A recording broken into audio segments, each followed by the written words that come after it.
Kto môže krstiť? Je to niekto, koho vysvetil či ordinoval do tejto služby niekto z cirkevnej organizácie? Ak sa pozrieme do Božieho slova, do Biblie a budeme odpovede hľadať tam, tak nikde nenájdeme miesto, kde je presne napísané, že tento a tento môže krstiť. Že takto a takto môže krstiť, že musí ten, čo krstil, splniť tieto a tieto podmienky. Takto v bodoch to tam nie je napísané. Ján Krstiteľ, naplnený od narodenia Duchom Svätým, volal ľudí k pokániu. Teda k tomu, aby vyznával pred Bohom svoje hriechy, pretože sa priblížilo kráľovstvo nebeské. A následne na to ich Ján krstil v Jordáne. Takto cez pokánie a krst vodou pripravoval Ján cestu Pánovi Ježišovi. Pričom Ján hovoril, že za ním ide mocnejší ako je on sám, ktorému on nie je hoden niesť obú. A k tomu dodáva, on vás bude krstiť Duchom Svätým a ohňom. Matúš 3.11. V jeho rukách je aj vejačka súdu. Potom prišiel Pán Ježiš a ten učil, aby jeho učeníci šli do sveta. Zvestovali evanjelium, krstili a vyučovali. Toto aj robili, ako môžeme vidieť na príklade v Skutkoch v 2. kapitole v 38. verši. Odpovedal im Peter, kajajte sa a nech sa každý z vás dá pokrstiť v meno Ježiša Krista na odpustenie hriechov. Potom, ako Pán Ježiš išiel späť k Otcovi, pripraviť nám miesto u Boha, ostala táto povinnosť ďalej na Kristových učeníkoch. Ak naozaj pozorne počúvame Božie svedectvo, tak krsteniu predchádzalo vyučovanie a zvestovanie evanjelia. Nekrstilo sa len tak, že pozri, aká pekná dedinka, poďme tam všetkých pokrstiť a tak z nich spravíme kresťanov. Keby to takto fungovalo, tak na čo sedíme doma?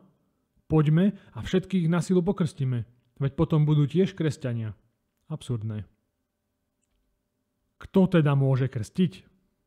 Možno si odpovedáte, predsa učeníci, tak čo sa nás pýtaš?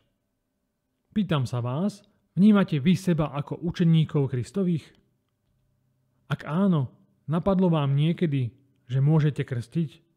Možno ani nie, lebo vám o takomto niečom v kostoloch nerozprávali. Veríš v Krista a už si mu odozdal svoj život? Si jeho nasledovník?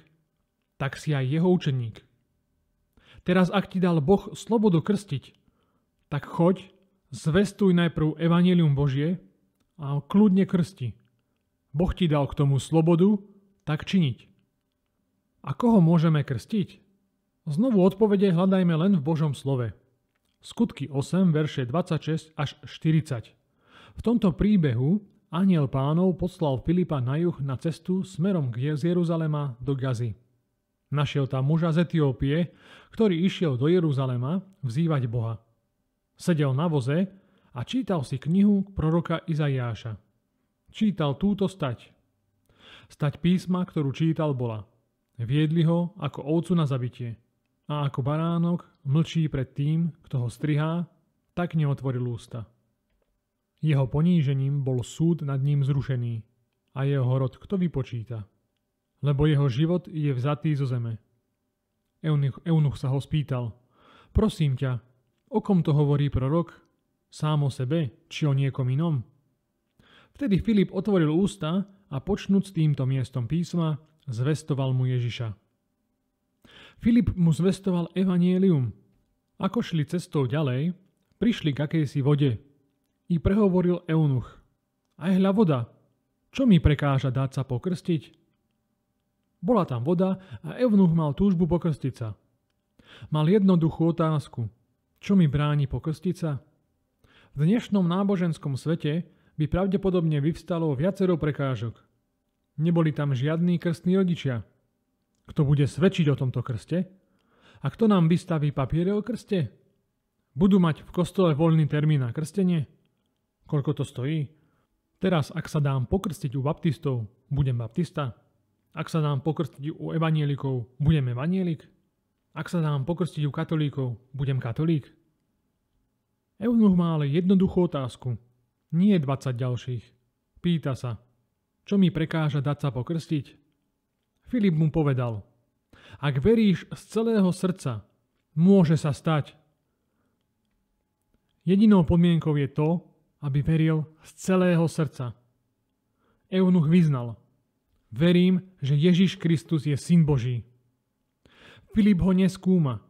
Nepýta sa ho množstvo kontrolných otázok, aby zistil pravdu. Veď Filip ani nemôže preskúmať vnútro srdca človeka.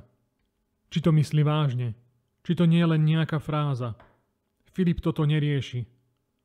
Boh ho tam poslal. Filip zvestoval eunuchovi evanjelium a dal mu jednoduchú otázku, či verí z celého srdca. Nechal to na eunucha. Eunuch stojí pred Bohom a môže klamať, ale aj nemusí. Eunuch odpovedal, že verí, že Kristus je Syn Boží. Filipovi to stačí.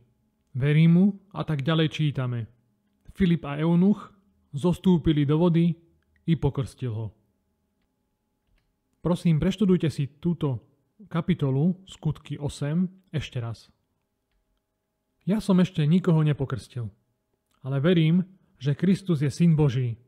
A tak ak budem niekomu zvestovať evanjelium a ten niekto bude túždiť byť pokrstený, spýtam sa ho: veríš celým svojim srdcom, že Kristus je Syn Boží? Ak povie áno, som slobodný ho pokrstiť. On nakoniec bude pred Bohom stáť na súde, kde sa ukáže počínanie jeho srdca. Tam sa už neskrie.